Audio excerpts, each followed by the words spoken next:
Recording in progress. Thank you, Matt. All right, good evening. As soon as I get the agenda up.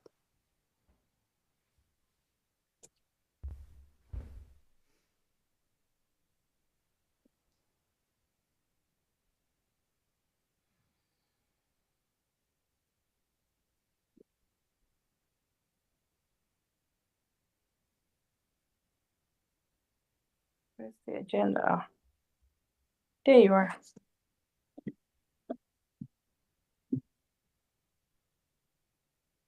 Wait.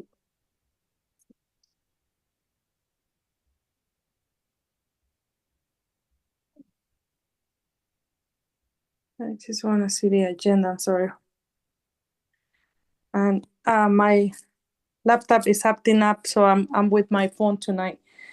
All right, so welcome to the work session of the Mayor and Town Council of Brentwood. Today is Tuesday, October 7th, 2025, and we're starting this meeting at 7:03 p.m. This meeting is being held via Zoom, and you can watch with the following link. Sure.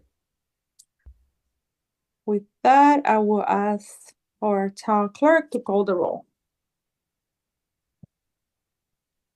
Councilmember Glenn Harris Jr., Present. Councilmember Juan Arroyo, Present. Councilmember Julia Elrod, She's excuse absent today. Vice Mayor Jerry Burgess, Present, ready to serve. Romero Chitaman Lopez, Present. Town Administrator Shelley Dorsey Washington, Present. Police Chief Anthony Ayers, Present. Interim Town Treasurer Shelley Dorsey Washington, Present. Town Clerk Leah Moran present, and lastly, Town Attorney Jason Delotte. He might join us later.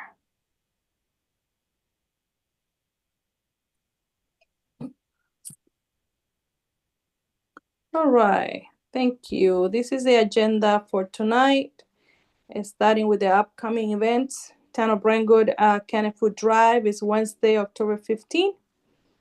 International Day is scheduled for Saturday, October 18, 2025 from 1 to 6 at the Bartlett Park.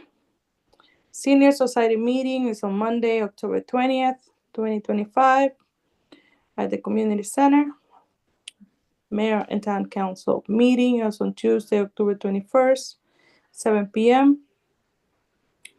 Haunted House Experience, Friday, October 31st from 6 p.m.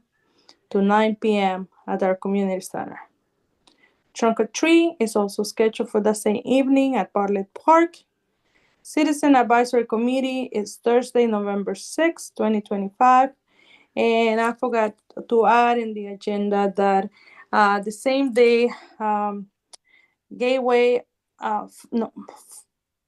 Farmers Market is having their fall celebration on the 18th from 9 to 1. All right, so. Madam Mayor, may I add a couple of reminders for events? Okay.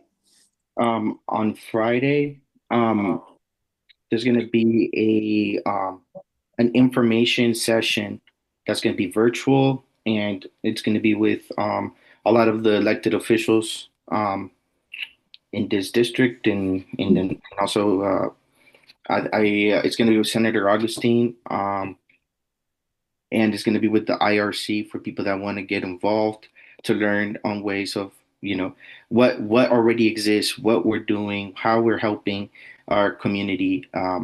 So I think it's just want to remind folks on that, and I will be working with the town administrator to post a flyer on the town site, as well as I also wanted to remind folks that tomorrow the Sustainable Committee, the Green Team is meeting at 8 p.m.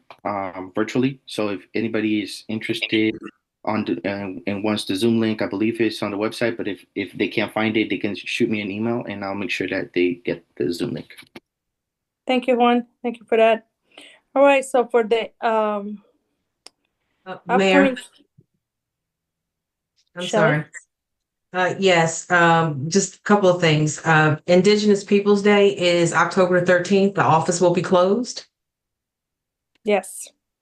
And then I just want to make a correction on the canned food drive. I'm not sure about that date, October 15th, but we're going to start publicizing that tomorrow and we'll start accepting donations for that. Maybe you can change it to starting on the 15th. So thank you for that, Shelley. Mhm. All right, so I will move to this next agenda item, which is the upcoming traffic changes. This is 37th Street, permit parking only, effective date Wednesday, October 8th, 2025. And issuing fines for violation begins on Monday, October 20th, 2025. Jackson Street, no parking restriction. And that is the an effective date Wednesday, October 8th. Issuing fine violation begins Monday, October 20th as well.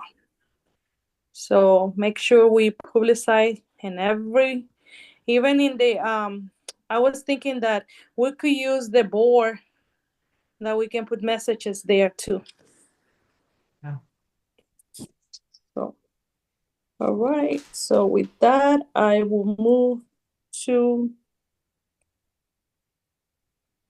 the next item in the agenda. If I see the agenda. Public comment. Public comments, yes. I open the floor for public comments.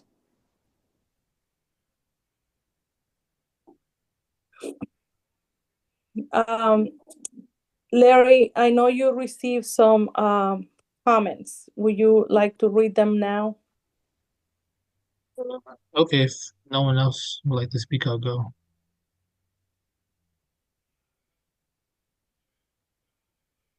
So the first email, good evening. I am Brian Spretney.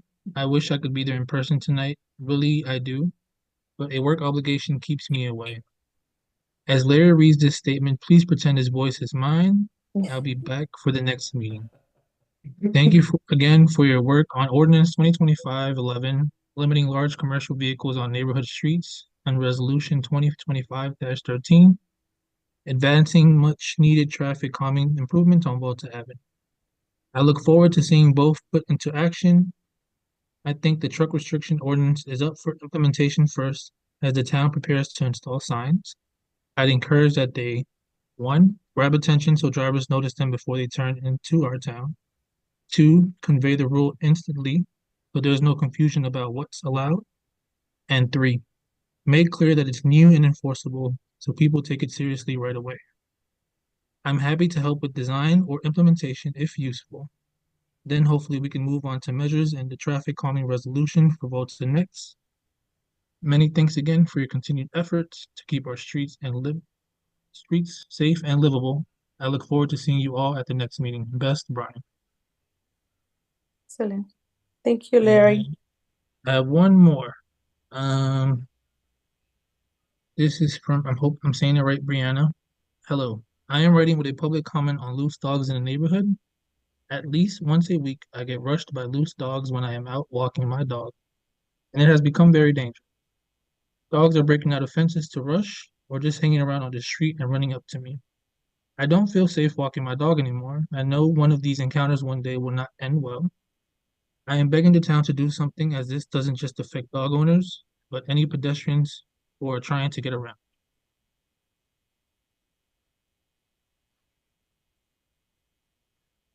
Thank you.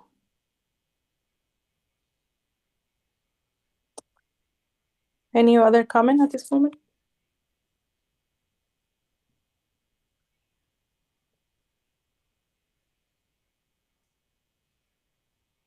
That's all I have received. Thank you, Larry. Well, if I see a resident join this meeting, I will probably squeeze more public comments in between of the agenda items. So moving to proclamation, National Immigration Day. And I have introduced by Vice Mayor. Thank you. Thank you, Mayor. First, just a quick comment. This was an outgrowth of a push by the Citizens Advisory Committee to for the town of Brentwood to be a little bit more visible in our support for the various immigrants we have around us. We, at least I can speak for myself, we probably don't say enough to honor that large community and all the different contributions, whether they're from Sudan or Chile or China or Germany or El Salvador or wherever they're from. So this proclamation is specifically about a day, but realize that the sentiments within it are much larger context. So, proclamation. Celebrating National Immigrants Day in the town of Brentwood. This proclamation designates October 28th as National Immigrants Day, a time to honor and acknowledge the remarkable achievements, resilience, and spirit of immigrants who have come to our country seeking a better future for themselves and their families. Whereas, since 1987, the day was proclaimed by President Ronald Reagan on the 101st anniversary of the Statue of Liberty's unveiling, recognizing the integral role immigrants have played in shaping the nation's culture and landscape. And whereas from its very inception, the United States has been a nation of immigrants, the pilgrims who arrived on the Mayflower, the waves of Irish fleeing the Great Famine, the Chinese laborers who helped build the Transcontinental Railroad, and the millions of others who have come in search for a better life, have all played integral roles in the development of the nation. And whereas the town of Brentwood recognizes the more than 1,052,200 foreign-born residents who live in the state of Maryland, that's around 17% of the population, and celebrates the vibrant contributions that these immigrants have made and continue to make in our community, enriching our cultural diversity, economic vitality, and social fabric. And whereas we acknowledge the immense contributions that immigrants make across various fields, including education, science, technology, arts, business, healthcare, and community leadership. And whereas we reaffirm the town's commitment to our residential non-citizen voting and local elections ordinance, being a sanctuary city through our non-interference ordinance, and a welcoming and inclusive community for immigrants regardless of documentation or refugee status. Now, therefore, be it resolved that the mayor and town council hereby proclaim October 28th as National Immigrants Day, encouraging all residents to celebrate the rich immigrant experiences within our community, promote inclusivity, and stand in solidarity with our immigrant neighbors. Signed October 7th, Mayor Treminio Lopez. Thank you, Vice Mayor Bridges. Thank you so much for that. Oh boy. The next item in the agenda is legislation, the ordinance 2025-16, prohibiting solicitation.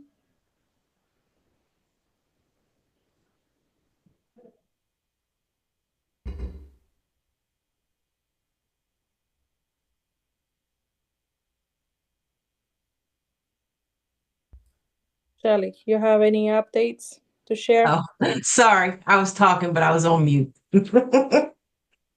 So I'm bringing this back forth so that we can review the updates that were made based off of previous conversations. You can ignore that first highlight, but Larry, if you scan down, we did make updates to when solicitation is prohibited. And so that time was adjusted. So it's now before 9 a.m. and 1 hour after sunset.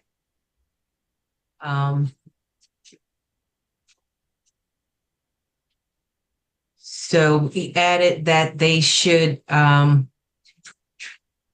submit an application 1 week in advance of when they want to solicit. Also added verbiage regarding a payment for the permit application fee. And added language that the permits should be available for inspections So when they're out in the town, those permits should be available. If a resident or staff or whomever requests to see it, they should be able to produce it.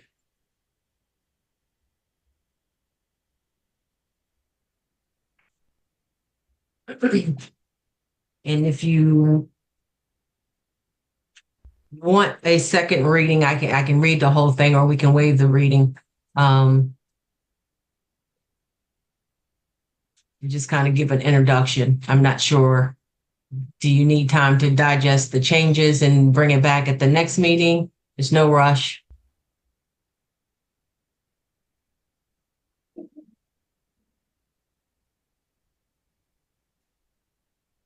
Do you want to give a quick summary just for the record? Yes. So, so this is ordinance 2025-16, an ordinance regulating door-to-door solicitation within the town of Brentwood. Purpose of this ordinance is to regulate door-to-door solicitation in order to protect the peace, safety, and privacy of residents within the town of Brentwood. This ordinance again requires solicitation within the town of Brentwood or solicitors to have a permit issued by the town. For a fee, there's an application process that's being established in this ordinance that has to be completed and approved prior to solicitors being able to come into the town. Thank you for that. You're Any welcome. questions, comments, suggestions, changes? Mayor, Vice Mayor here, may I make a Yes. comment? Yeah, just a quick one. Thank you for making some of those changes. When might we schedule a public hearing for this? So we can do it anytime. If you want to couple it with with the next meeting, if you prefer to have a hearing prior to a meeting, if that suits everyone's schedules better, we can do it that way, as opposed to having a hearing on a separate day. Is there a preference? If it were mine, so the next meeting is an in-person meeting, and I suspect that a lot of us, I'm speaking for myself, it's a little bit challenging to get to the town hall at 6 o'clock. So if we do that, then perhaps 6:30? Give folks a little extra time to get here? Yep. Sounds good to me. If council, Do you want to do 6 o'clock or 6:30? so I think Ruth, Vice Mayor was proposing 6:30. Okay. Because 6 can be a little tough since the next meeting is actually in person. Mhm. I think 6:30. It would be the only ordinance on the public hearing agenda, I believe, correct? Correct. Right, okay.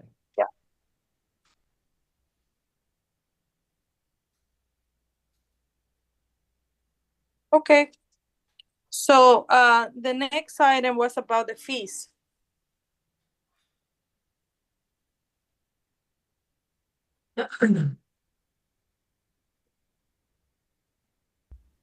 Yes.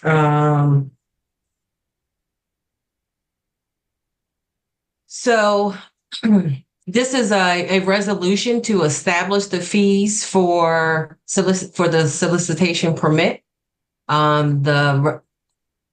I'll just read it.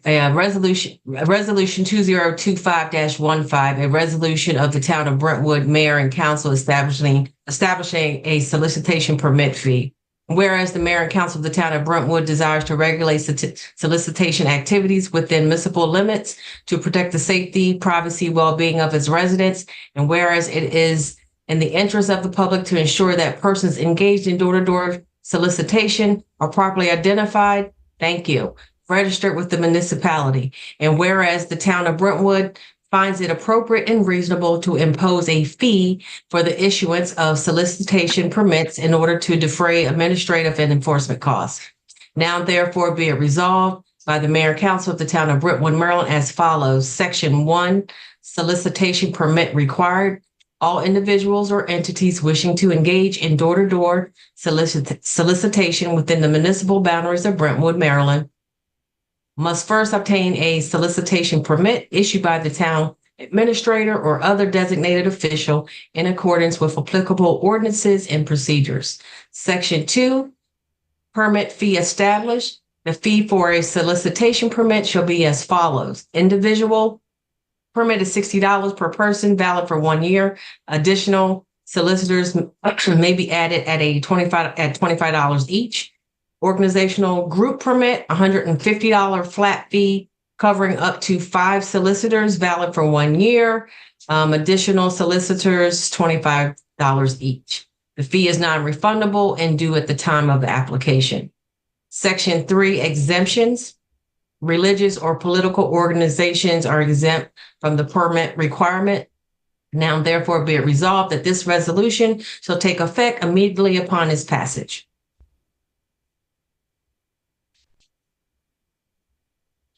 Thank you, Shelley. Yeah, you're welcome. Any It's a questions? resolution, so we can vote on that tonight. No, we're not voting tonight. Okay. Well, yeah, that makes sense. I don't know why we would vote on it. We still gotta have a hearing. Mhm.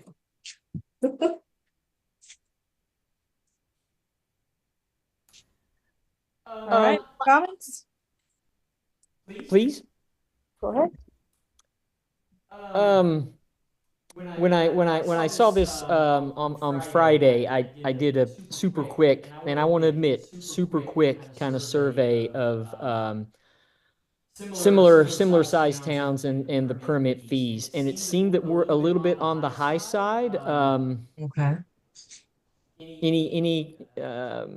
So I'm curious how these particular fees were derived.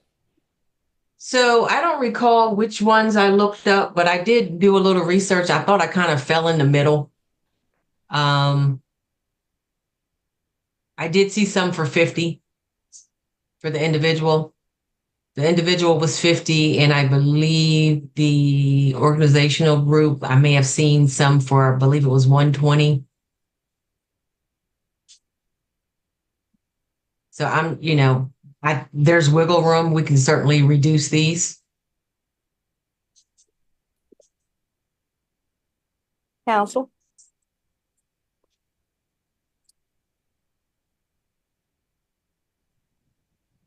No, I don't have any hard feelings about it. They looked a little on the high side and I want to stress cursory review. And so if you've done a more thorough one, and you say that we're in the middle, then I would honor that. But I guess since we're not voting on it tonight, Right.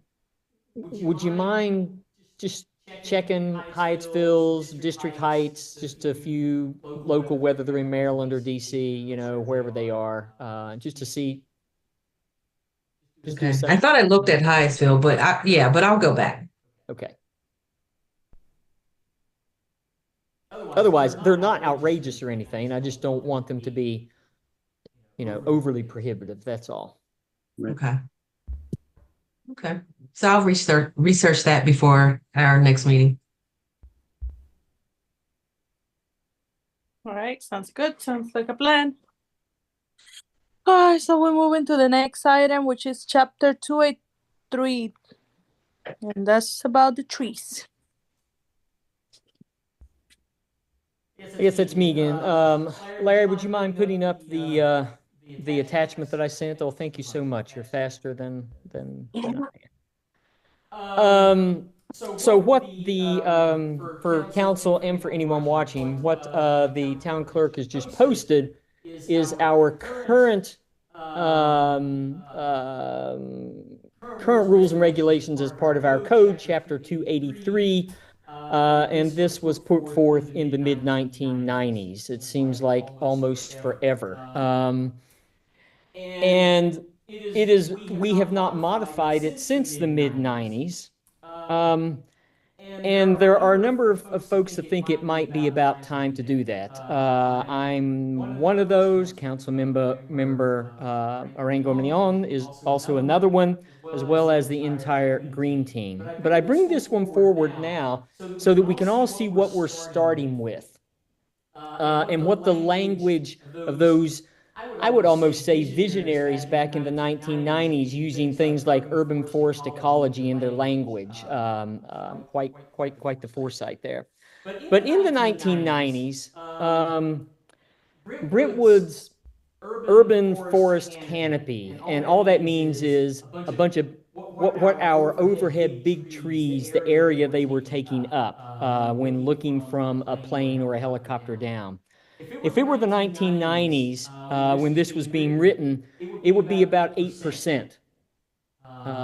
So about 8% of Brentwood's land area, when viewed from overhead, would be trees. That's a really, really low number. And they obviously recognized that at the time. Speed that up to around 2020. 2021 is kind of the last hardcore data that we have for this. It's somewhere around 28, 29, 30%. So nice improvement there. But if we look at our canopy over, say, the last decade, more or less, and when we look at it, when we make these percentages, we do it based on satellite remote sensing data for the most part. We'd see that Brentwood's canopies actually declined a little bit in the last few years. And so that's a concern. Over that same time period, PG County as a whole increased about 1%, which doesn't seem like a lot, but it is the entire county, so that's a lot of trees.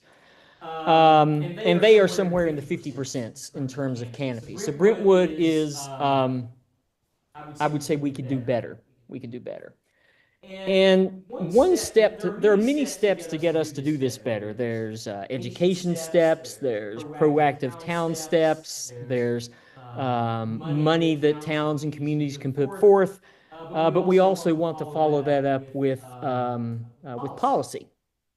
And so we Green Team, we have a couple of different ordinances that have been written over the past few years. Specifically, the two that I speak of, one proactively done by a former Green Team member named Ms. Yalich, and then another one that the current Green Team led by the Honorable Rauch, as well as some folks from the University of Maryland have worked on very aggressively over the past year or so. And I'm not introducing either one of those tonight. So my ask, and it's an ask of the council, new town members that may not have been involved in these previous rewrites, and any resident who's listening. I'm asking, what do you really want to see in a new ordinance, right? What do you want to see the town focus on in the next few years? Clearly, there's a need, but how beefed up do we want the new ordinance to be? Do we want it to be just strictly on, town property? Do we want to have some overreach into private property as well, such as protecting any large tree, however we might define that, across the municipality? So I'm not giving anything to anyone that's new tonight, but I'm just asking that you look at this one, reflect on the need that we have as a county and as a municipality, considering climate change, and we need to reverse our trends in losing tree canopy. So I think I'll just stop there. Happy to take any particular question, but it will be mine and Councilmember Arango Mignon's, both of our intention to bring up a formal draft ordinance for review, just say in the next few weeks. I'm done. Thank you for that, Vice Mayor. And just to add a comment, we need to be intentional when we are trying to save trees. We know we went to some kind of like losing a lot of those trees, big trees, through storms, to some kind of disease. So, but we didn't have anything in place, I believe. Maybe can be corrected by the green team, but to say that, every time the town of Brentwood loses a tree, it can be replaced by two, just to give an idea, right? So we don't have any of that, but also considering that is that we have to allocate funding because we don't know when we're gonna lose a tree to any of the mentioned reasons, right? So, but we need to put in the budget buying more mature trees, because what happened also in the past, although I remember we were planting a lot of trees, but those trees were so young that they died. So, and then we went to the, trying to get trees for the residents and educate them. So that needs to be, because we don't have, the town doesn't have a lot of right away. It's mostly, owned by private residents. So maybe we need to start encouraging on what kind of trees and how we can support residents that would like to see more trees in their backyards.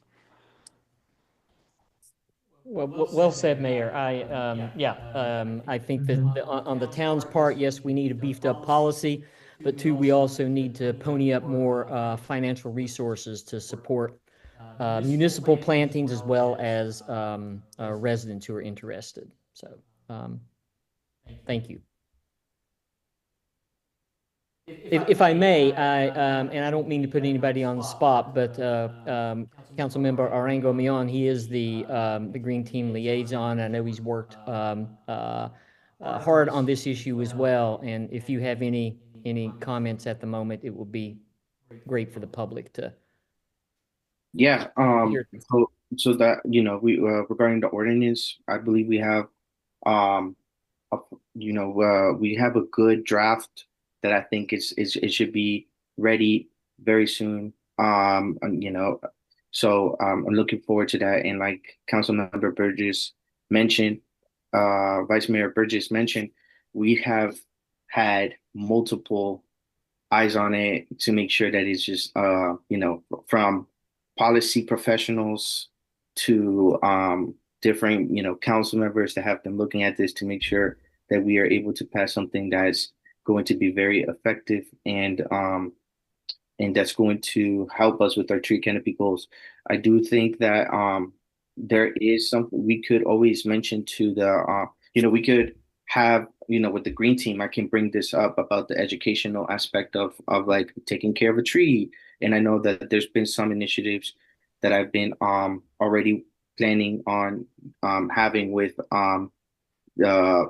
the forestry board and some other folks. And I know that there's also a lot of grants that we could apply for to get trees. And to be honest, I wouldn't think I really don't think that would be a problem to get the trees. We could make it happen. So it is something that I plan to focus on more in the next, as we continue. And I'm looking forward to working with everybody to support this cause that I believe is so necessary for our town.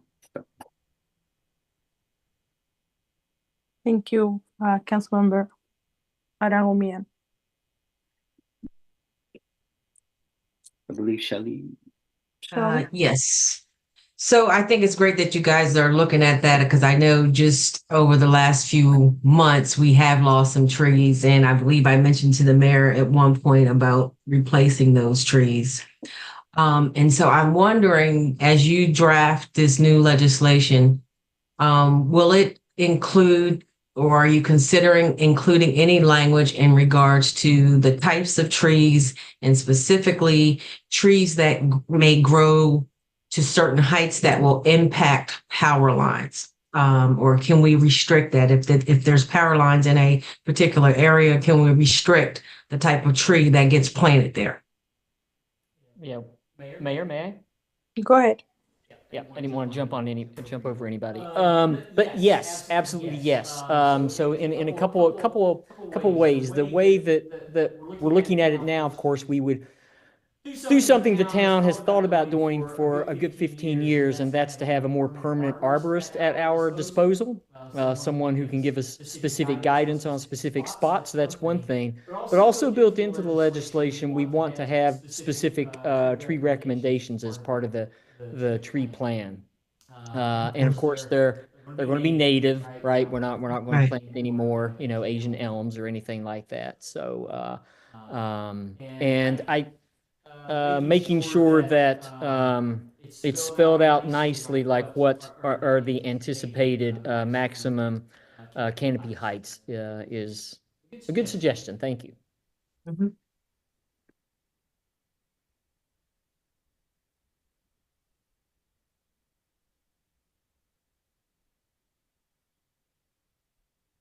I also think if I could, we would also want to make sure we get more input from you as the leader of the kind of day-to-day activities of the town, as well as code. We would want code to weigh in on some of these things as well.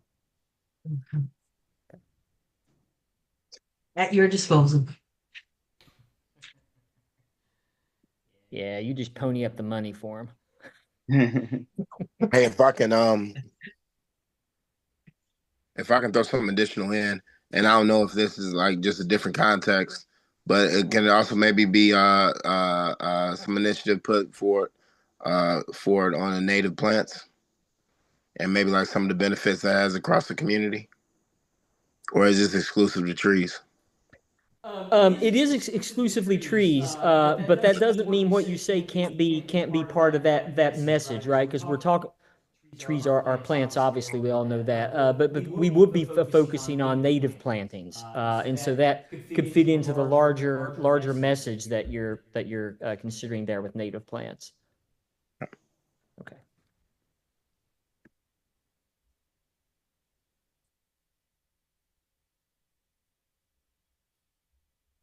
That's all I have, Mayor. I'll just conclude one more time with saying any folks who, especially people who have not been involved in the drafting of some of these tree thoughts in the past couple of years, folks who might be watching and are interested in giving some advice and some comments, would really appreciate getting them at any time in the process, but it's always easier to incorporate them earlier rather than later. So would really ask everybody to just shoot Councilmember Mion an email. I think that's probably the best person to shoot those comments toward.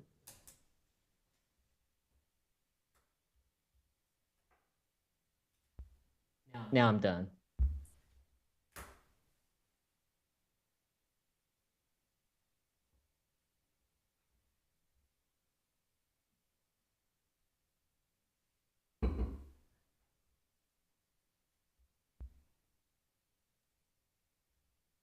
Not sure if anybody's speaking, but you might be on mute.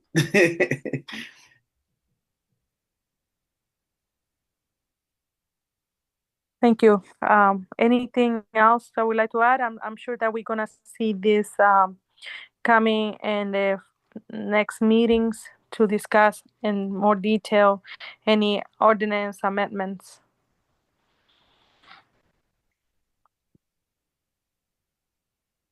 All right, so I'm gonna move to the next item in the agenda, which is the Safe Street Fall, the survey results in Volta.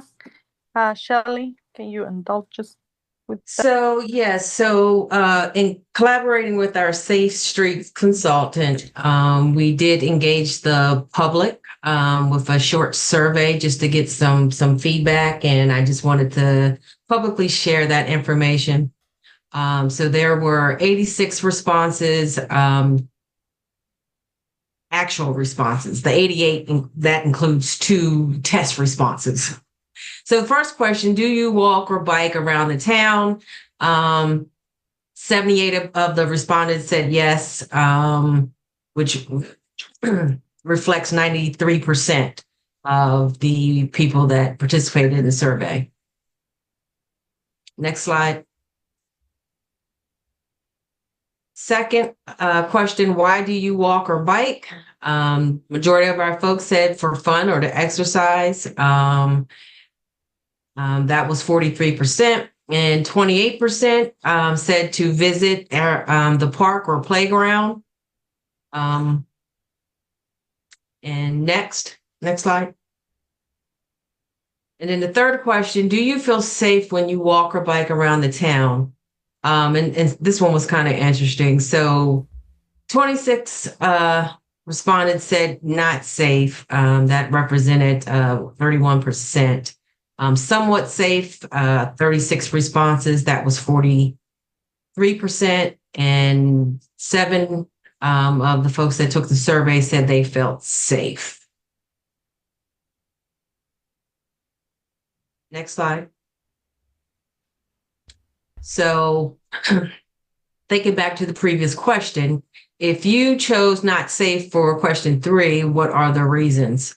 And you can see through the survey results, the majority of folks felt that the cars go too fast as a reason why they didn't feel safe. Cars don't stop at stop signs was another major factor in folks not feeling safe. And motorcycles don't stop at stop signs. So people were fearful of that.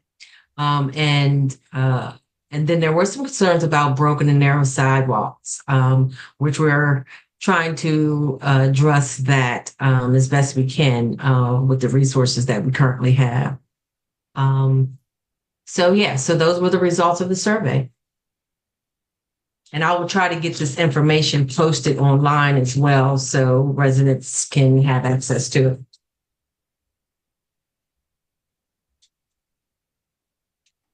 it. So the second part of the Safe Streets update, and this is open for discussion because we were waiting for recommendations on Volta Avenue. So you can see here, 38th Street and Volta Avenue intersection.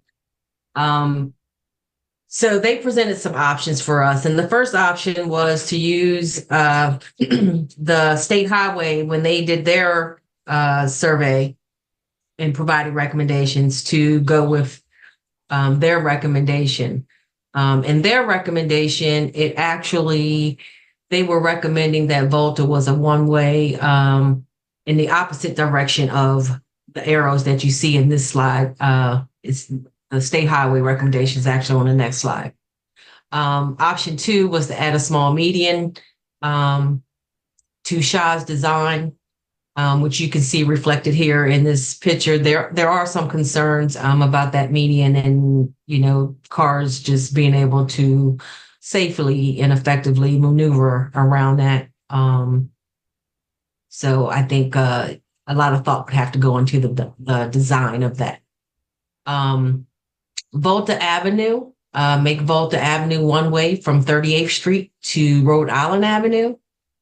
Make Volta one way from 37th Street to Rhode Island Avenue so that it would go all the way up.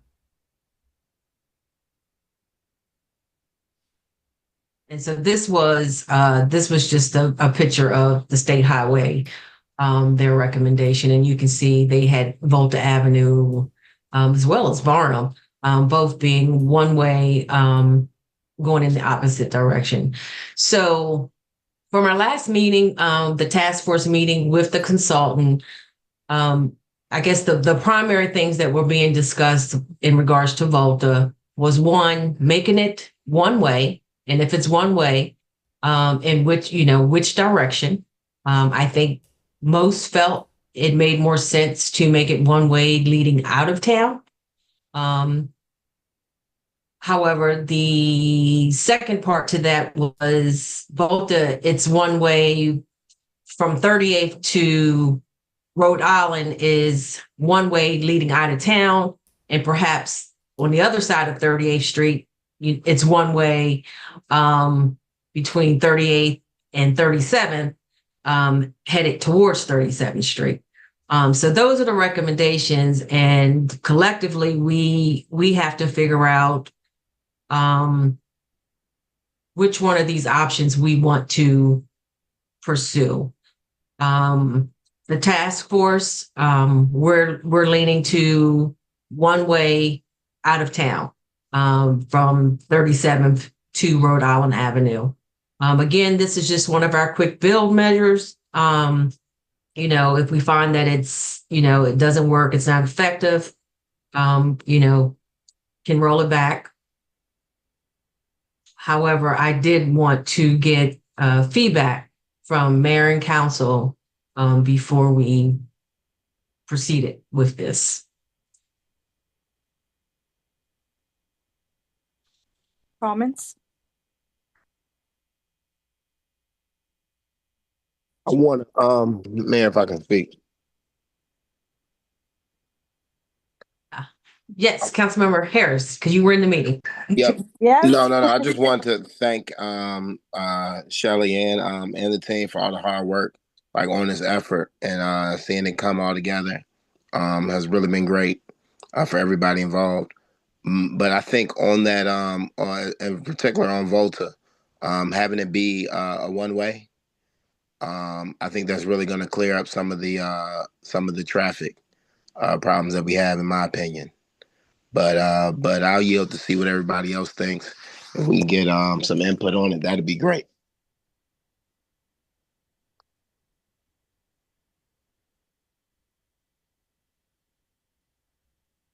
Anyone else would like to make a comment? Or maybe you all might just need like a little bit of time just to digest, probably.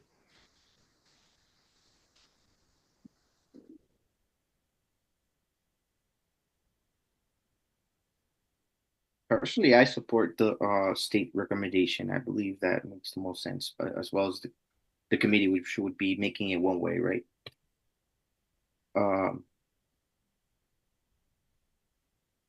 That's correct, Councilmember Rango Malign.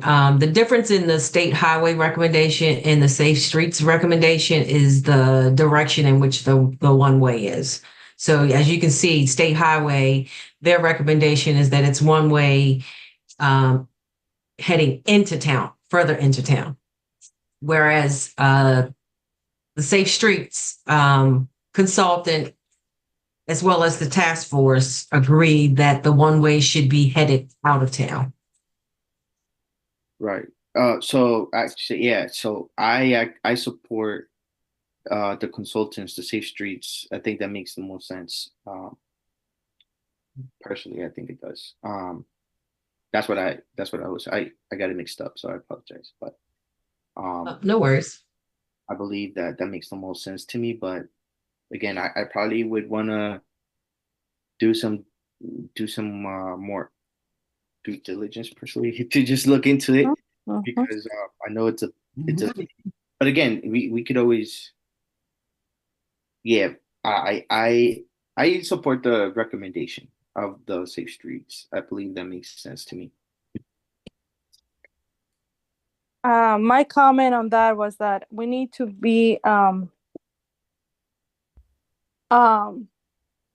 I'm the opinion that exiting on Volta, like going towards Rhode Island, should be the one way. But then we also have to consider that 40th Street and 40th Place, they both are one way going to the same direction.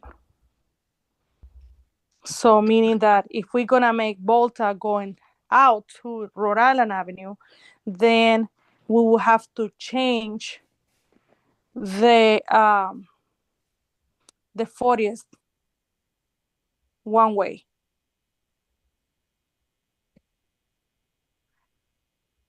Because there will be like, in my way, and maybe I'm thinking it wrong, they might be like trapped, because Utah is, in my opinion, it should be one way because it's too narrow.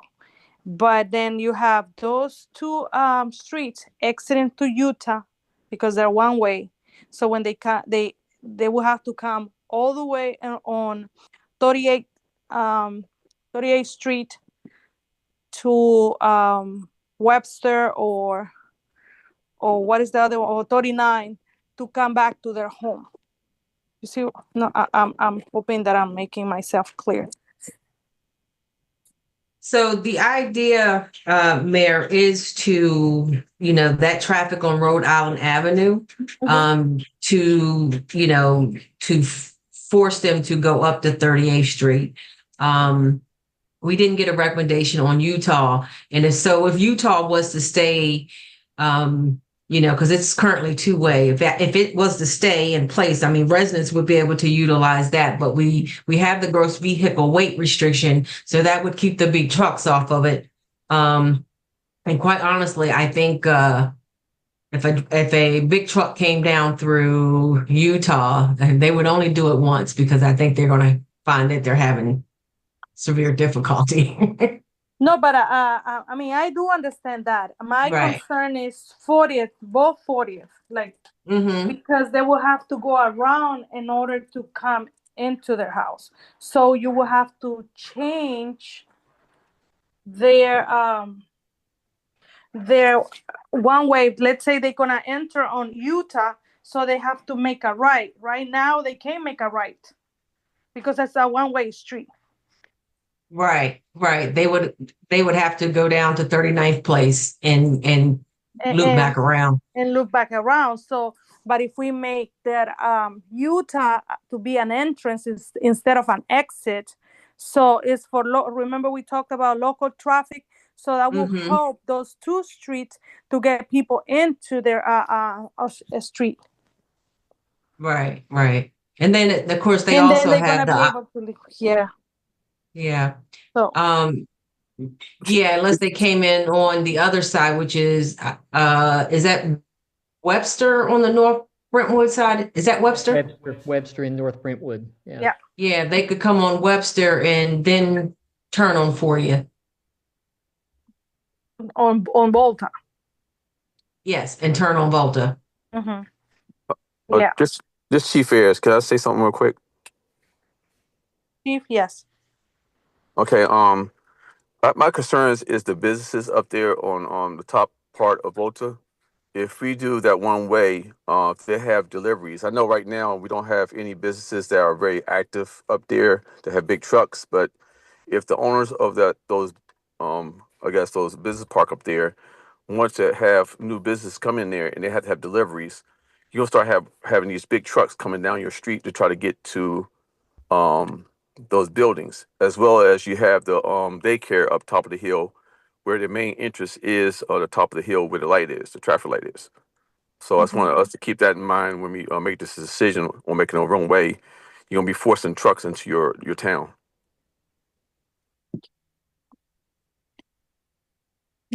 They don't have bigger trucks. They have vans. We talking about the businesses there? It's only one business. It's just the catering company. I have seen big trucks. I have too. Make Huge. deliveries there. But again, we do have exceptions, right? Yeah. So That can- that's part of the legislation that we do have exceptions for, like, for that. If I'm not mistaken.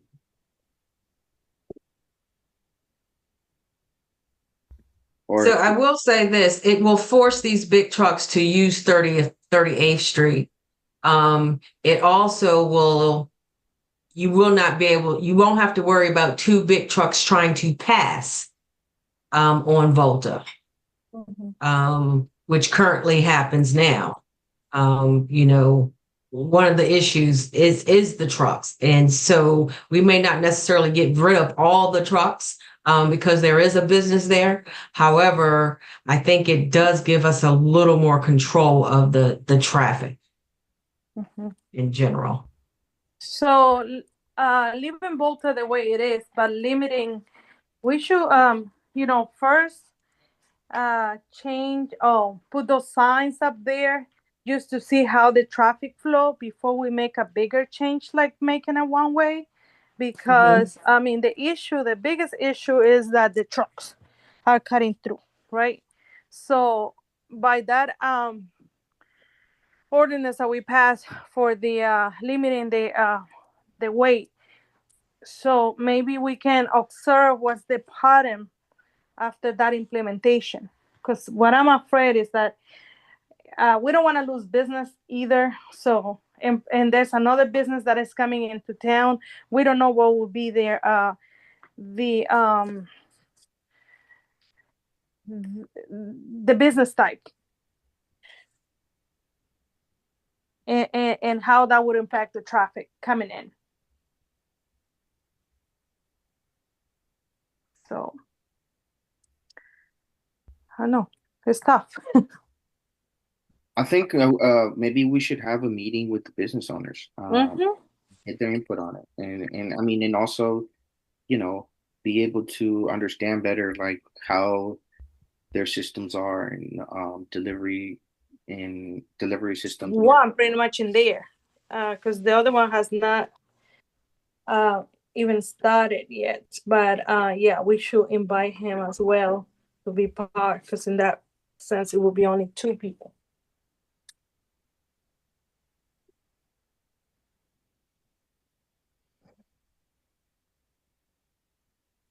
I don't know, maybe one comment. Yes, that's me.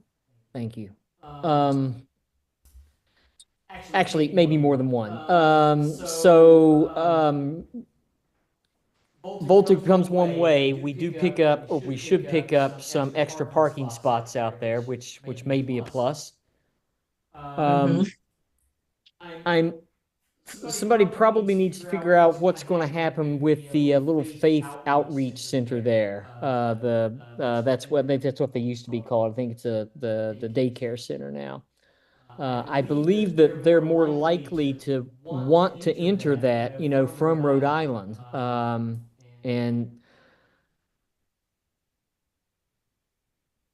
or also want. So probably, if we do make that to one way going outward, I think there would need to be some one-on-one outreach there, not just a sign, to make sure that they know what's going on, how that might influence their operation. And then I guess the other thing that I'm wondering, I don't know how much they are, but can we at least consider, maybe that's something to bring back to the Safe Streets Committee, putting some traffic counters out before we make any change, so that we can kind of monitor what's happening on 40th Street, for example, Upshur Street, for example, just to see how the traffic might be changing, the numbers. So we did have that discussion, because I did ask how they were going to measure, in terms of whether this was working or not. One was being, reduction in, obviously, perhaps traffic violations and accidents, but the other was to the amount of traffic being reduced, and they would do that by doing the counts. So once it was installed, they did counts prior to, and unfortunately I don't have that information, but I can get it to be able to share with you. And then they would do counts again once the traffic pattern changed, or this became a one-way. Okay. I wonder, do we have any data on that North Brentwood Webster Street? Was that part of the data gathering? Do you know? I doubt it. They just stayed within the Brentwood town limits. Okay. Yeah. Because if I was going to go into that artist residence or the Dutch Mill, and whoever comes into Dutch Mill, that would be my route in, coming right off of Webster 40th and then left on Volta. Right. And that's where the delivery trucks, I think, are more, well, if I'm driving, that's at least one place I'd consider anyway. So and my point is, we know you don't want to make a change that benefits one street and then your neighboring municipality, Right. we hurt them. Right. Correct. So, and just for a point of clarification, the issues with Volta is not just the big streets; it's also the speeding that happens on Volta, running stop signs, just some of the things that I pointed out in the survey. Okay. So it's not just the impact of big trucks on Volta. There's other factors that make that street unsafe. That little alleyway between Dutch Mill and that big warehouse, it is, you can't cut through that, can you? It doesn't connect to Webster, or does it? I was just thinking the same thing. Yeah, it belongs to the town though. That's what I would. Yeah. Can you go around that restaurant to get over there? For some reason, I'm thinking someone put a fence up. That was the new owner, but that's not, because that is, if you remember the survey we did when Mr. Gasto was in, so it clearly shows that that's a town's property. Town's property, correct. Yeah. That Right. would help. That would help. Yeah. the So we will trucks have then. to remove. We have to remove that from Yeah. there. Yeah, that would Mhm. help. That would help the trucks. Then they just So- go behind the restaurant and be on the main road instead of cutting through the town. Yeah. Even Dutch Yeah. Mill, they have. I mean, they might have some access from Webster on North Brentwood, because that's the fence back there that they have. Mhm. They can open up. I don't know. Maybe that's another conversation with the mayor, but they can open and have an exit on the other side. And Yeah, well, I can check that out. a note. Yeah, we can take a note Yeah. on that. We can bring that back to the meeting too. Mhm. Yeah. So, but it is worth pointing out that State Highway as well as the Safe Street Consultants both their recommendations are essentially the same in terms of Volta being a one-way street. And I point that out because they're the experts in the room. But, and I suspect anything we do is going to cause some inconvenience to somebody. Somebody's not going to be happy. So if I may, Sorry. Mhm. I was just gonna say I support their recommendation. I've been thinking about solutions, and I do think it could be something that's worth looking Yeah. at and supporting. But we don't have to make a decision tonight. I just, I wanted to share information. Like Councilmember Harris said, you guys need time to digest it. And we'll bring it back to the next meeting. So that's my question. It's either for you, the mayor, or Councilmember Harris. So we're looking to vote on the best recommendations at the regular session in 2 weeks, right? I think so. I'm asking for a vote. I know, like the 37th Street recommendations, we move forward because this is part of the quick build projects that we hired the consultant to do. But because I know that this is going to have a huge impact, I wanted the support of the mayor and the council before we move forward.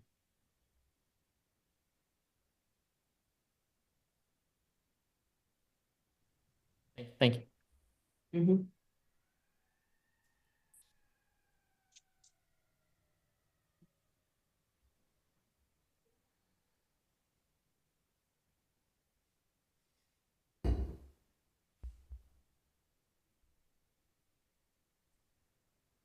There's no other comment. I will move to the next item in the agenda, which is the Resident Relief Fund. And I know I had a conversation with Vice Mayor Burgess about this, which it really do make sense. And yes, you want to talk about it, Vice Mayor? Sure. So again, I'm going to preface this by saying that the the impetus for putting it on this agenda come from the Citizens Advisory Committee, which Councilmember Mion was also present at this past week, and so I think they were the driver to get it on the agenda. So Resident Relief Fund was the name of a program that the council back in 2020 started, I think around March of 2020, to deal with the COVID situation. And back at that time, which I would like to thank former Vice Mayor Tony Harris and as well as Marcus Monroe and Alicia Tarr at that point for helping get that off the ground. And it was funded initially by I think the CARES Act. And then other council members, other councils took over in the ensuing years. Vice Mayors Taylor and Legan and the Resident Relief Fund, modified itself as time went on with COVID. But we thought at this particular time we have a couple of unfortunate events happening. One, we are in an area where there are a lot of federal employees who may have lost their jobs over the past few months. Employees who may be affected, not just federal employees, but other employees connected to the federal workforce via contracts that might be affected with the shutdown that we're seeing now, as well as folks that might be affected by Homeland Security, ICE, family breakups, and loss of steady income in those families as well. And so we thought about perhaps resurrecting this idea of a resident relief fund. So there are a couple issues as I see it. One,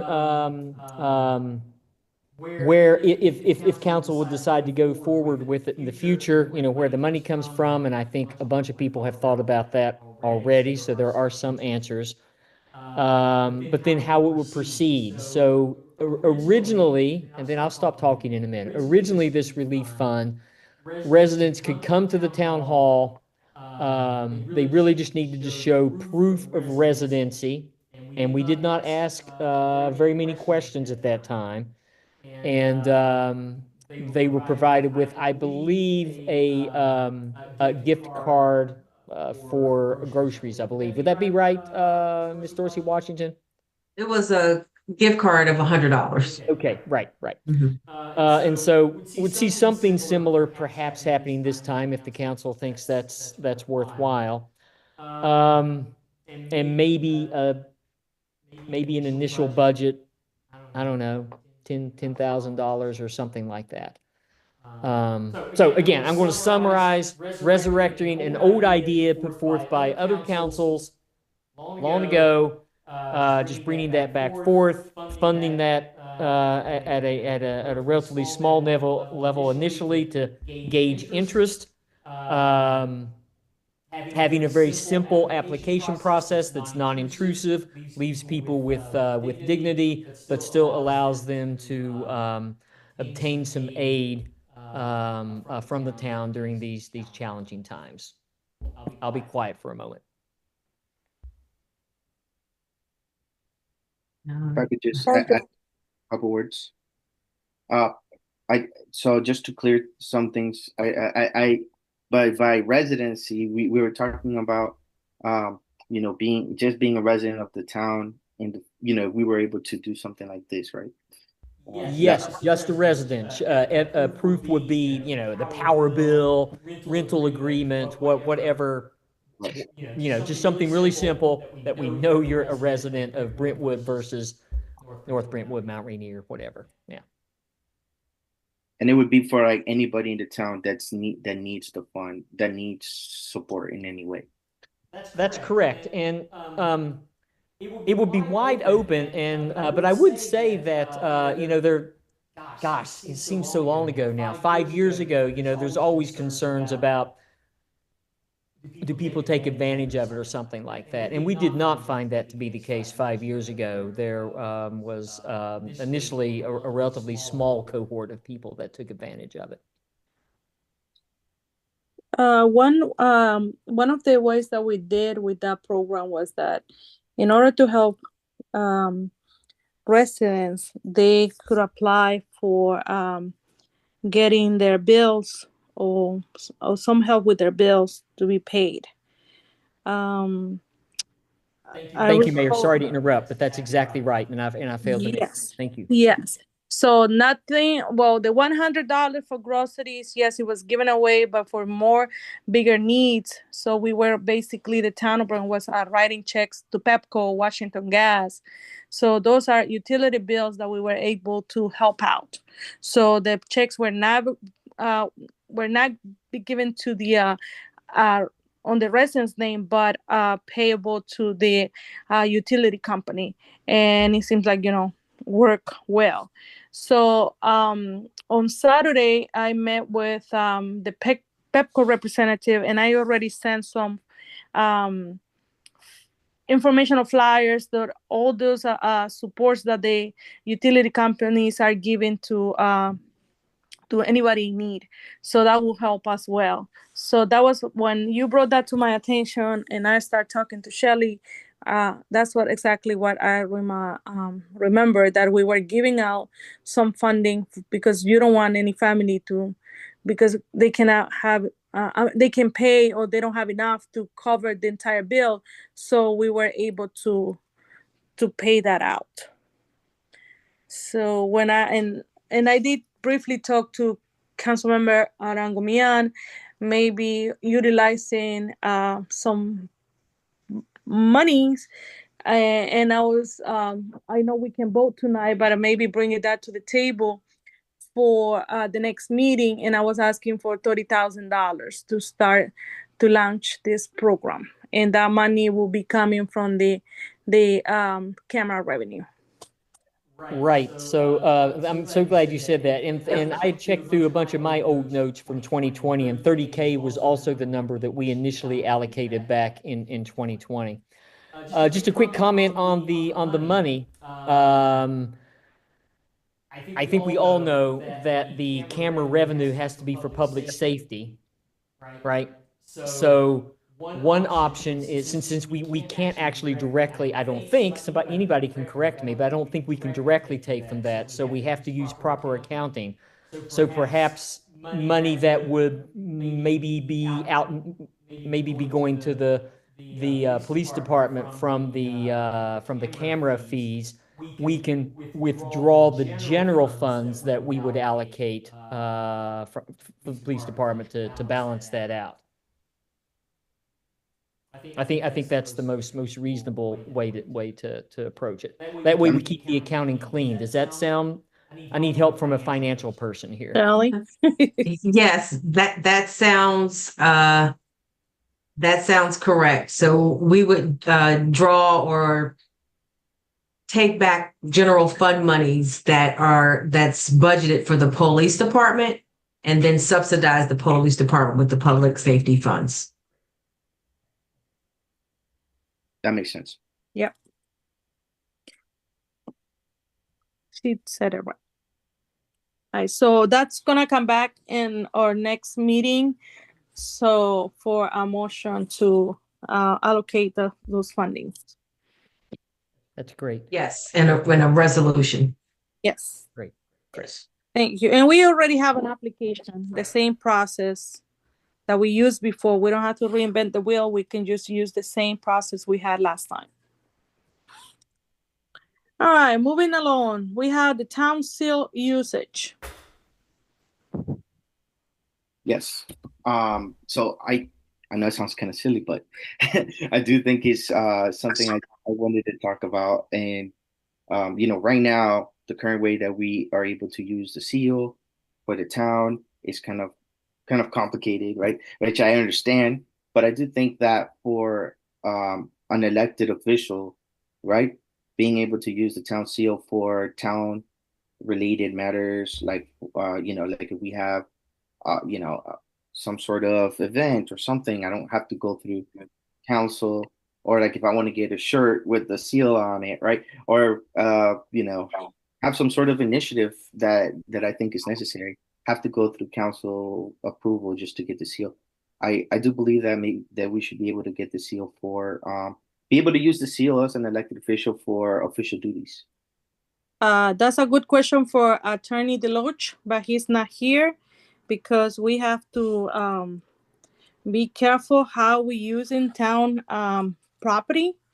Again, I'm bringing that up. So, in the reason being is because, every event and everything that we do has to reflect, what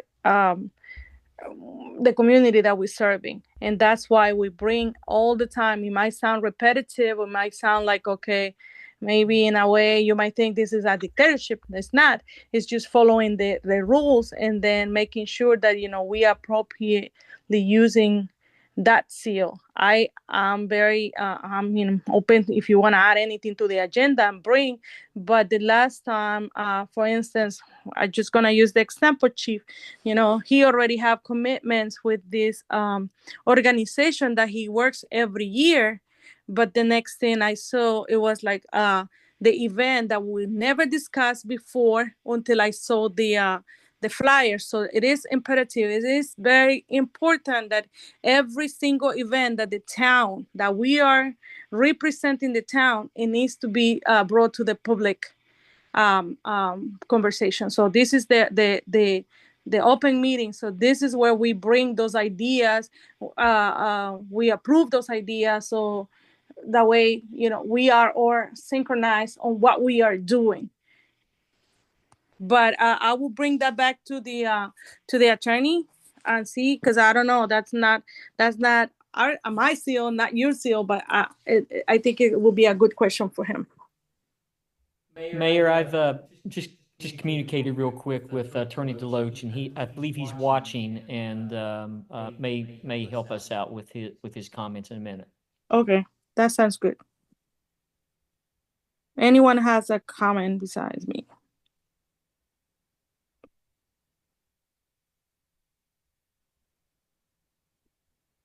Well, first, I guess let's if I can from the let's see what the comment from the attorney is.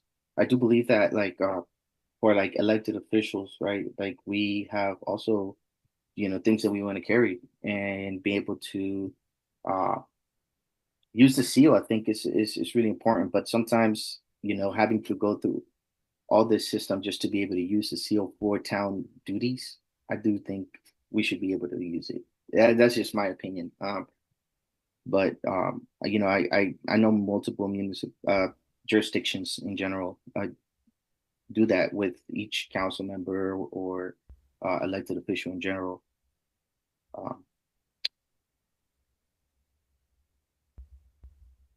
Yeah.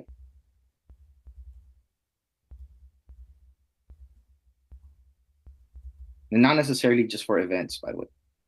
Also for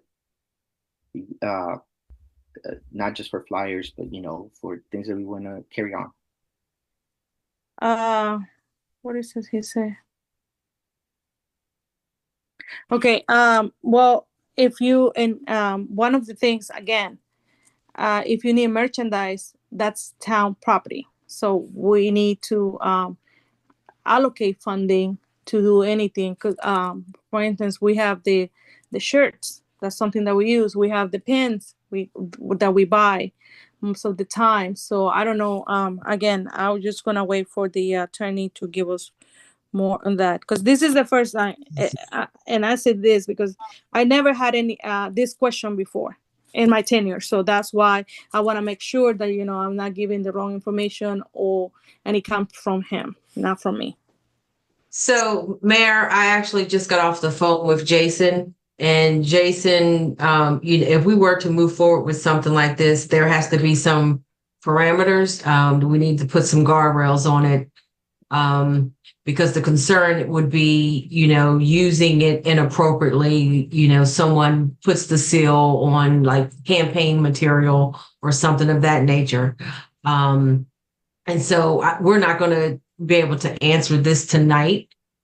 Jason's going to do a little more research, and he'll be prepared to speak on it in the next meeting. Thank you for that. Mm-hmm. All right, so we can bring this back to the table, Councilmember Arango-Millan, with more details and information. All right, so I will move to the next item in the agenda, which is the scholarship program recommendation. That is also something that I added or requested on the agenda. I do think I wanted to just have, and it doesn't necessarily have to come from the town general funds or anything like that, but I do think that something like this could be very helpful right now. And having having some sort of like fund available or some sort of space in the town that we could work on to be able to I don't know, like match funds, donate funds for scholarships. Personally, I want to start off the initiative by donating a percentage of my salary that I receive from the town to start this scholarship fund. Uh, and I was planning to do it with PGCC. So I did speak with Dr. Smith, I believe. Yeah, Dr. Smith from who is one of the administrators there. They said that we could work together to have this be something that even the university can take care of, right? Like we would just donate, we would just establish like some sort of MOU, and we'll make it uniquely for residents of Brentwood. And I think this could be an amazing initiative to start and help the young students in workforce. I mean, get into what trade programs, or finish their degree or start their degree. So I did want to have that space open for that, and yeah, I would love to hear what you guys have to say about it. Again, that's a great question for our town attorney, since we never had one, but that's a great idea. One, I think I will support it 100%, but we need to find out exactly how we can utilize public funds and how we can use it for scholarship. And what will be the criteria? What is that? We make sure that we in compliance with this, with any law, and how this is going to be the selected process. So I think it's a good idea. I'm for it. It's just that we need to put a plan before we even implement or think about that. And the very first question will be for the attorney to ask them if we can use town funds to have a scholarship program. Right, and we can have like match funds. I did briefly speak about it, and a lot of folks have mentioned that it's not necessary. Maybe it might not be even necessary to get the town involved. This could be something I could just donate with myself. I do think though, in order to do it, not having to wait, like we only receive like as a council, I believe it's like $500 a month, right? So it's something that could just be like, hey, I'm gonna donate like this percentage, and it could just go directly to that fund. And then again, the PGCC mentioned that they would be willing to take, if they want to have, if we want to completely stay out of the decision making, it could be something that would be done. It could be done by them by looking at everything holistically, and we come up with whatever we want. Anyways, that was just kind of my thinking about it. So that way it could be like unbiased, right? It could just be like, I'm with you, and we'll have to do it through the town if you want. I'll match whatever you put in. Right. And then even if we have constituents that want to donate to it, right, we could just grow it as much as possible. So anyways, that was my thinking about it, I believe. Don't quote me on this, but a lot of the scholarship programs that the delegate and senators have, they usually come from their fundraising events. They don't. That's how they kind of funded their scholarship program. But again, that's a great question, and I think that we can revisit this and have Attorney DeLoche to let us know what's the process to establish a scholarship fund. Sounds good. Yeah.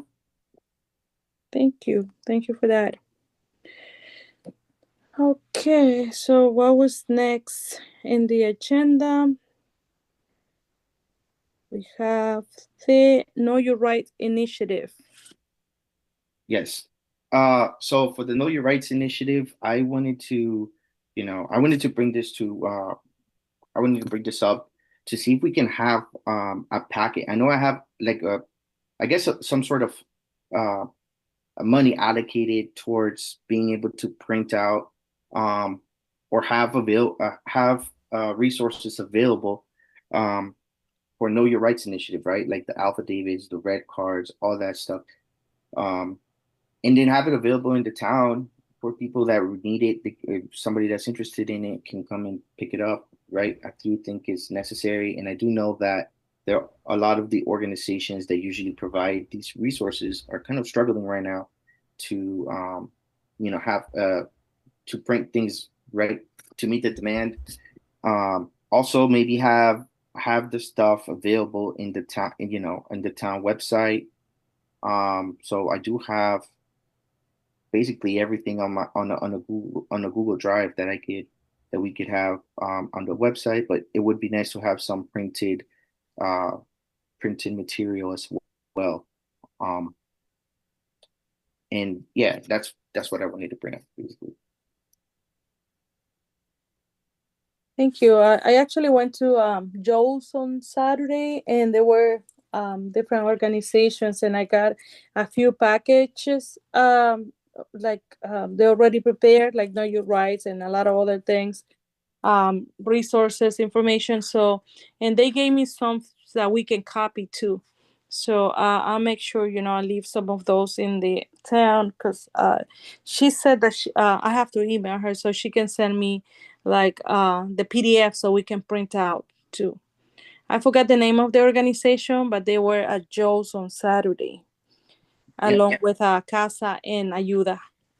yeah, and there's some organizations that like I know that I'm not going to mention the name of the organization. Well, it's like one of the chambers of commerce that I spoke with was willing to help us out with some of the stuff. But I do believe it would be nice if the town could allocate something so we can be sure that is there, that we have it available, and not have to rely on right now, because I do know there is a shortage with a lot of these organizations, and they're having trouble just finding funds for that printing cost. But it's just something we can have in the town. And I know there's packets, there's full packets already with like affidavits in case somebody gets, like their children are alone here, which is starting to happen when they take their parents. The red card, there's what you do if you see eyes. It's not only like know your rights, but it's also like how to support, how to be engaged and all of that. So And Councilmember Arango Milan, I just want to mention that we currently have a whole brochure rack in the lobby that has information. And I believe that red card, it's attached to something else, probably the back, so it doesn't stand right out. But yeah, so if it's just, internally being able to have information available for residents that visit the town hall, we can certainly make copies and add it to the brochure, and then we can also post it as well.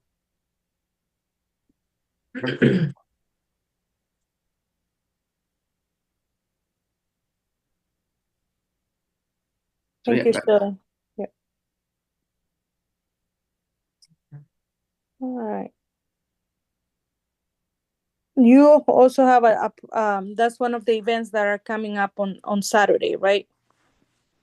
yeah, so there's on Yes. Saturday, and then Friday we have the information session online, virtually, and we just got the flyer done. It took a while to get everybody together to be able to make this happen. So, but we did want to do it on Friday, so I'm gonna send that out to Shelly so she can make a post on it, in the town social media and all that.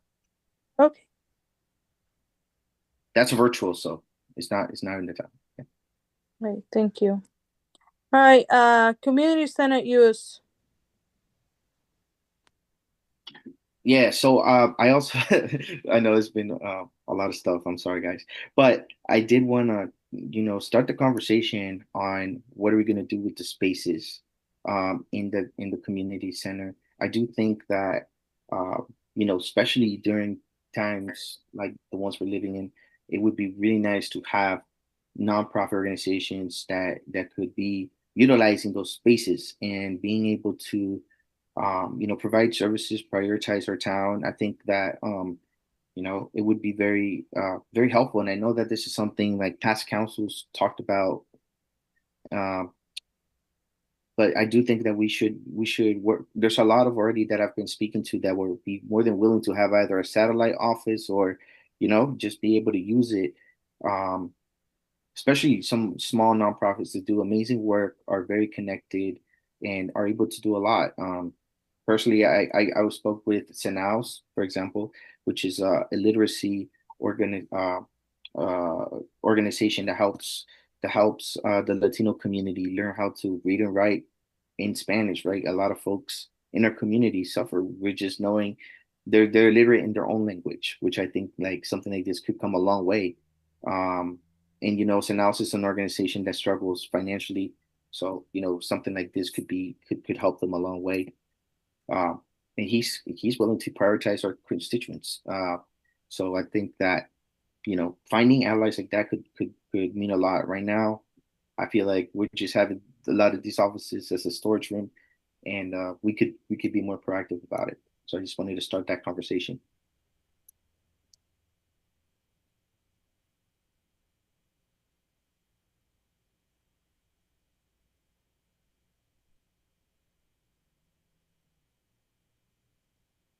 Anyone? And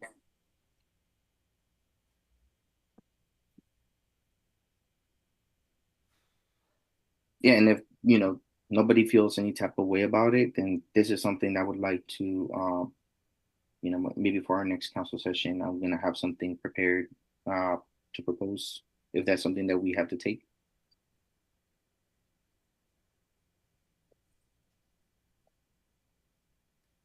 So, are you proposing that we consider using office spaces in either the community center or the town hall that are empty at the moment, and to allow other entities to use them for free? Well, Just trying to be clear, kind of a free WeWorks. it doesn't necessarily have to be that way, right? I think it depends, and it's a case by case scenario, I believe. But I do think that there's some nonprofits that need a space, right? We could. So I was thinking it depends, right? Like if this wouldn't be like their full-time thing, but it would be like a satellite office that they can use to provide these services and be um, more like available for constituents, right? Yeah. Um, Yeah. However, if we want to rent out an office for an organization to be there like full time, then that think that would be different maybe. But yeah, I mean, there's a lot of organizations that I believe are maybe out of reach for some folks, or um, so that's kind of how I was thinking about it. But also, and there could be a charge to it if you guys believe it's something necessary. Um, I'm just trying to make sure that we are able to use everything in our power to have services to provide to constituents. So we can get creative about that, and that's kind of why I wanted to bring it up and kind of talk to you guys about it. When we talked about bringing organizations or it was more like charging a fee, because you have to remember that electricity, water, all that is paid by the town. And a lot of times, in a lot of places, I mean, even if it's a nonprofit, they have to pay a fee. I mean, we have a innovation station, even for their I would say online office just to utilize, they have to pay a fee. So, and again, we have to be very careful, because you don't want to use only the town center. And I'm saying this, I am very open to bring all kind of resources to the town, but we cannot just saturate choose resources for one community, because once you open up that, there's a lot of other residents in town that might not feel like that organization is fit for them. So we have to be very careful with what we're trying to accomplish here, because one thing is like we partner with an organization to bring an event or to bring resources one day thing, and that's why we do a lot of community events. Basically, our events are community to engage, provide information, versus like having an organization kind of like staying there. So if you open for one, you have to think about the other hundreds that are up there. So that's why we have to be very careful. And I'm sorry to be the one that I'm like always kind of like bursting the bubble, but my mission here is to protect the town property and the town funds. And so the way I was thinking about this is not necessarily like a full-time thing, right? It's like, let's say for a weekend, we have a organization that can provide, some sort of casework, right? Some sort of, stuff like that. So it wouldn't be like a full-time thing. It's more like a satellite where they would be able to kind of be there and provide services for our constituency. Like, let's say Catholic Charities. I use that other organization, but with the Latino literacy as an example. However, it could, it could be any organization that focuses on helping, the constituents. It could be landlord, tenant affairs, or whatever it is. But that's kind of how I was thinking about it, right? So you also have to consider that we have announced that that's going to be a community center when residents are able to rent out the space for gathering, a small gathering. So that's a small income for the town as well, and also providing the space. And we cannot be conflicting because we have a lot of events. I think we have one event a month.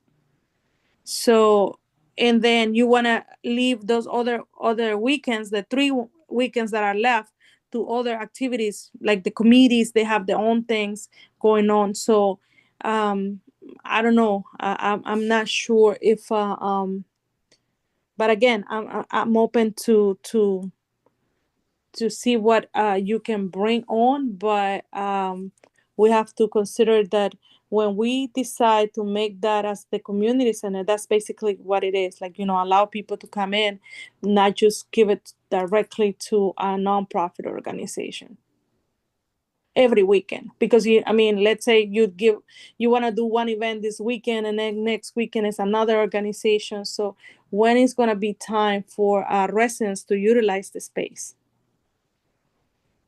when we have our own town events?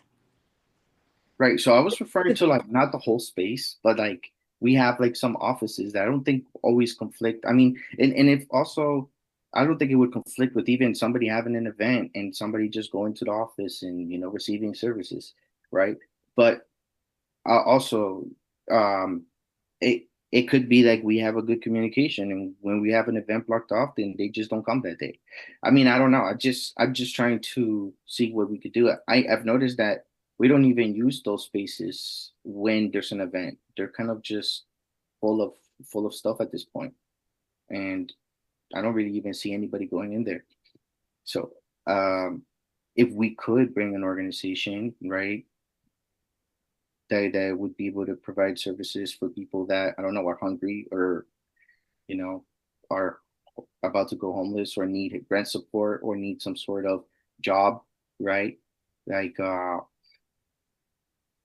that satellite, they just come in the office and be there like on a Saturdays from this hour to that hour. I think it would be impactful personally. So why can't I think the mayor has raised some really good points here, but why cannot entity X, whoever it is that you're referring to, Catholic Charities, whoever it happens to be, just entity X, why can't they go through the normal process of signing up for the community center?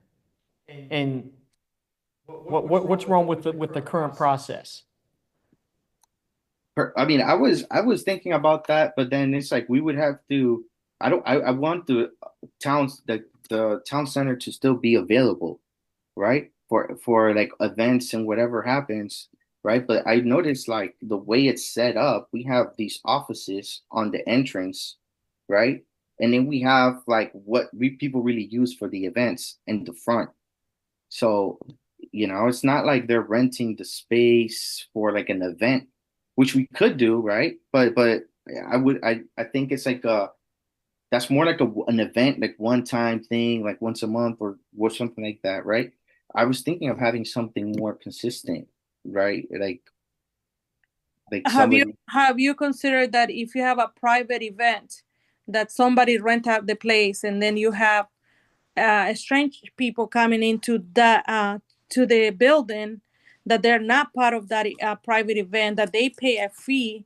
Have you considered that? I mean, yes, you might probably see a lot of things right now because we just recently moved, and just to transition 100 years to a new building, it takes time. So, but I'm thinking also, like, how if this person is paying a fee, or an organization is paying a fee, but then you're also going to have somebody, you're not only using parking spaces, I mean, I'm not, against any ideas. It's just like, when you bring an idea, you have to think about the whole picture: parking, lighting, accessibility, who's going to be coming. Do you think that you want to have somebody that is in distress coming and they have a birthday party happening in there? So we have to think about a lot of things, not just because the offices are empty means that, we can just utilize it at any time. So, and I think I have to give credit to our town administrator. She does so well managing, the schedules, that I know what's happening every weekend, and so that way we don't conflict with any other things. Right. So I think like you being able to be part of that. Like, for example, like if we know that there's going to be an event, we just tell them not to come that weekend, right? I mean, not every weekend or not every weekday. Like it could be during the week as well. It gets used, and I think like that opens the space for people to, just, I don't know. I that's why I wanted to bring it up to you guys. I just think we could be more proactive with the space, and especially in times where people really need help right now. I've heard from constituents over and over that there's need, right? And I'm just trying to be proactive with what we have, and I think space could bring, could bring people, could help a lot of people, right? So I do think that there's organizations that would be willing to just be able to use that space to provide services. That's what I was thinking, and I think we could be smart about how it's being used, and if it gets rented out, then we could tell them, communicate that with them on time. I mean, we know when events are going to happen way before they do. So I think that just being able to continue that communication, we can avoid those issues. I just a couple of comments. One, I'm glad we're actually having the conversation. However, I think at least for me, it would be nice to just kind of sit down and figure out what our vision is for that space. Community center, I know we've talked about programming. What does that look like? Are we bringing in a program coordinator that's going to, program out that space? Are we going to, utilize a nonprofit that comes in and programs out that space? My other concern with anyone using the space right now is, I'm really hoping that we receive this funding that we put in for. I'd hate for someone to come into that space and then, we struggle to get them out because now we want to renovate it. And so those are just some things to just kind of take into consideration. There are some other wheels that's turning. It's just, with funding, it just takes time before, we find out if it's been awarded or not. I'm hopeful that we are going to, receive funding to renovate that space, to change out the carpet, to put in a new HVAC. And so it's going to be renovation that's going to be difficult to do if that space is rented out. So that's just something to just kind of, keep in the back of your mind. But, I feel like we should be having, almost like a strategic type meeting where we're actually sitting down and developing the vision for that space, as opposed to this feels more like fly by the seat of your pants kind of thing. Like, let's do this. As opposed to sitting down and just giving some, putting some well thought out ideas about how we want to use this space. And if we're looking to really have an impact on the youth in our community, how do we use that space to achieve that? I agree, Shelley. I think, yeah, and to that point, with the youth development and all of that, this is also where we can use some of this, and maybe we should have a meeting. And I think that's also really why I wanted to bring it up, to see like what are the next steps, what should we do? And I think that maybe that could be the next step, is let's have a meeting, and maybe even get some this is something that council, the Vice Mayor Burgess could bring to the Citizen Advisory as well, and see like maybe what is their vision on it, what do they have to say. Yeah.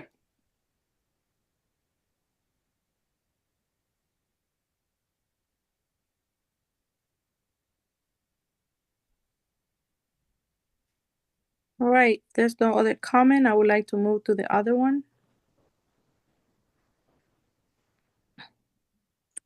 A stop sign camera pole art results.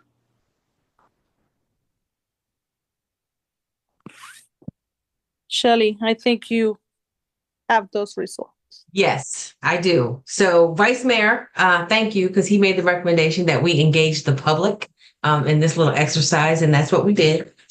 And we received 33 responses. And you can see from the votes, number 5 and number 17 received the most votes. And so the plan is to move forward with those two designs.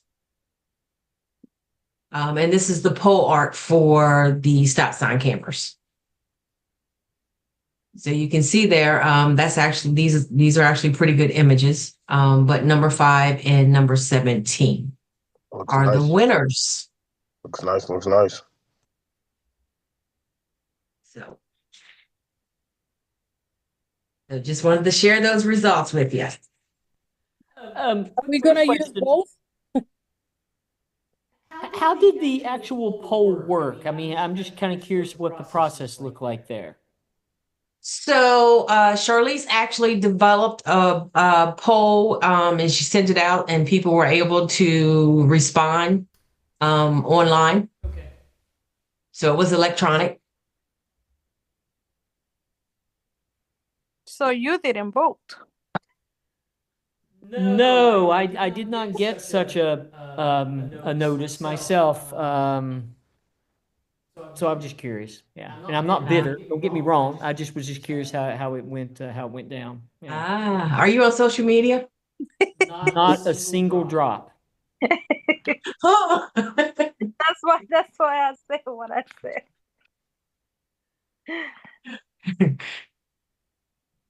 So, my question is, this top two, the 5 and 17, are we gonna use both? Because we have different cameras, so. Yeah, I think so. Yeah. Yeah, they're colorful. Yeah, they're colorful and they're actually kind of similar. So yeah. 17. That Yeah. was You like 17?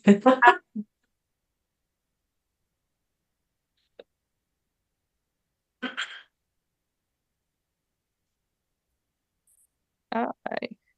So when are the art will be put up? So I will reach out to Avio tomorrow and let them know what we want, our selections, what we want to move forward with. I think they're actually ready to move on it. So I would imagine in a couple of weeks, we would probably see those installations. Okay. Yep. Good. Mhm. Any questions before I move to the next item? Here none. Request for town hall closure on Thursday, October 23rd for staff and service day. Yes, so I'm actually I'm requesting a half a day, 10 to 2. So we'd be open in the morning and then we'd be open later in the afternoon for actual business. But this in-service training is and we try to do something once a year, and that is to go over policy. We go over policy, credit card policy, purchasing policy, ring policy. We go over some annual training, sexual harassment, respectful workplace, things of that nature. And so it takes time to go through all those policies and procedures. So yeah, so I'm asking for approval to close the office between 10 and 2 on October 23rd. I'll say Jay. You got money to buy folks something to eat? Heck no. Why would you say that? No. Sad. These people need a pancake or something. Fine, we'll have pancakes, but no, we'll feed the staff. So hoping to actually, if nothing else, introduce talking about workplace culture, core values. I want to have a conversation with the staff about core values before I share it with bring it back to you guys, because ultimately you'd have to approve it. But we're going to start those conversations too.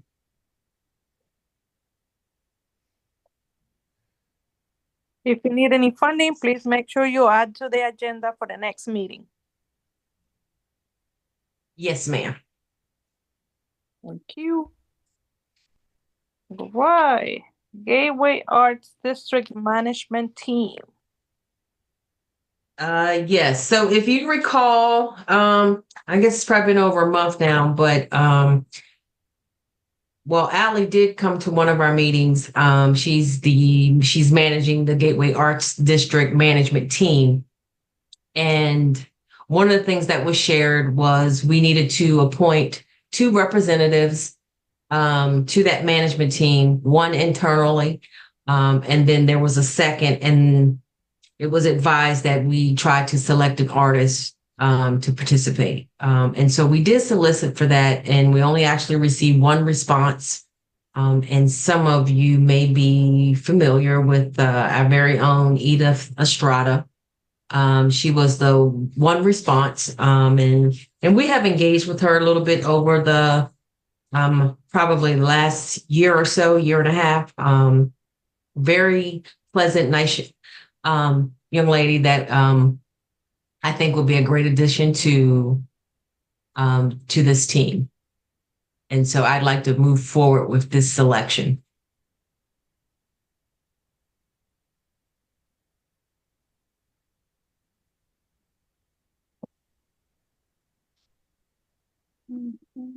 And so, and Larry, you can just kind of scan through, you can see some samplings of her work that she's done over the years. I think she also engaged the community during Brentwood Day. Um,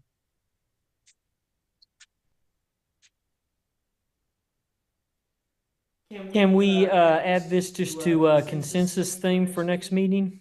Unless there's someone in opposition?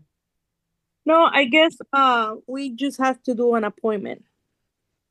So she can be yes. presented.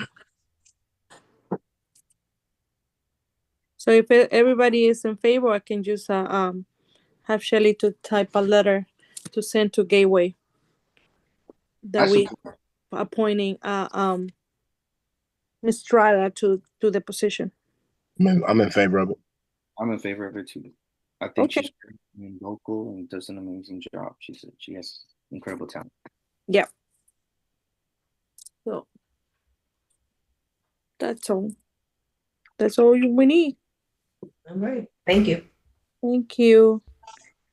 All right, so I guess that's all we have, and I just wanna mention that Gateway is having their Fall Fest, and I've been talking to the town administrator to utilize the community van to those residents that would like to be transported and participate in the Gateway Fest.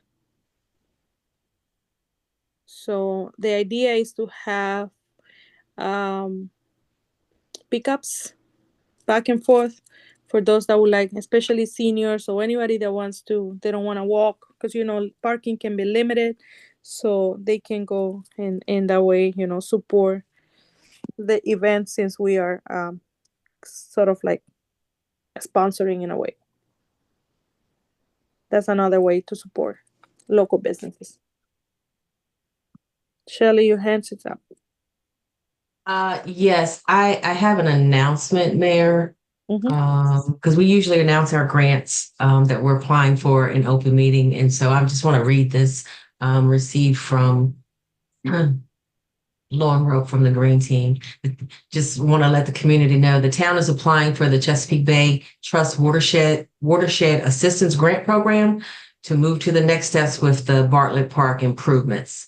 In April, the town held a community charrette, and in July received design concept and recommended treatments for flooding. The WAC or GP would provide funding for the next phase of this project, schematic drawing sets, permits, designs needed to identify the size, composition, and construction methods needed to remedy flooding in the park.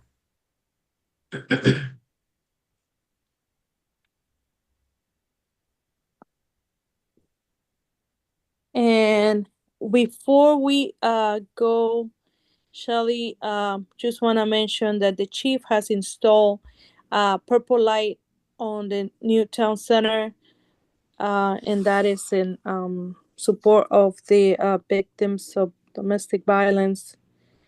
And also we have now the community center has the pink light in support of breast cancer or awareness month. So I just want to share that. Chief, you want to add anything?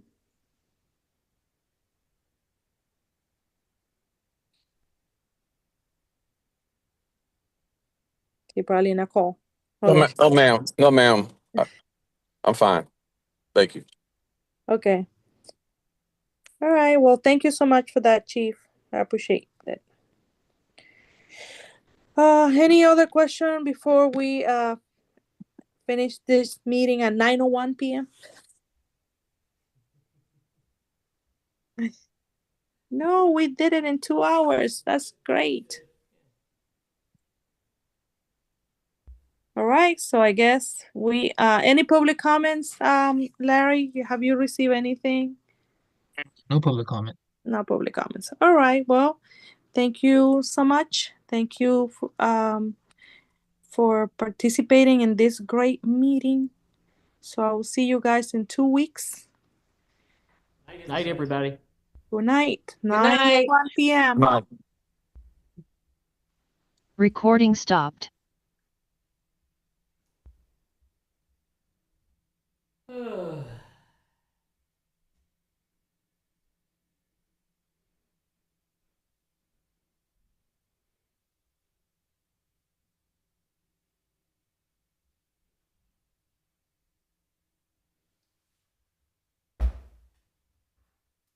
Matt, you doing all right in there? Still kicking. Nice to be out of here. I miss the old 1 o'clock in the morning days, don't you? Oh, yeah. I can't say that I do. I think I don't know. You know, there was a couple of times that I've been here past midnight, but it wasn't too often. I know. I think anything that goes past 11, it can be a lengthy, especially being here after work. I'm starting at 7, or tonight starting at 6. Yeah, especially in the winter time. That first year I was on council, it just seemed like it was horribly late all the time. I don't know why. But. Yeah, well, I've seen it go. Sometimes this council's pretty good about it, but all it takes is a couple people that talk in circles. Yeah. And Clark was really good with that. Yes. Your tenure didn't overlap with his, did it? No, it did not. But he showed up all the time. And before I came to council, I came to several meetings just to see what was going on. Yeah. And yeah, there are two things I remember about him. Three. He often showed up late. He also carried a big drink, often like I do, but his was like a double big gulp from 7-Eleven. I just kind of remember that. Yeah. He would sit it down, and I don't know. He just went on and on. Yeah, and on good and guy. on. Really nice guy. Yes. I just saw him a couple of months ago. There was a music festival at Bladensburg Waterfront Park. Yeah. And I hadn't seen him in a while, and so it was good to catch up. Yeah. No, I liked Jeff and Laura. Are they still together? Yes, they are. Yeah. They're living over in College Park. Yeah. I thought you were at home, Larry. No, upstairs. Oh, yeah. Okay. Yeah. All right. I'm tired. I'll see you folks Hey, in 2 weeks. All right. say hi to Liz. I will. Have a good one. I have too much fun, Matt. I don't have too much. Good night, Larry. Bye, Matt.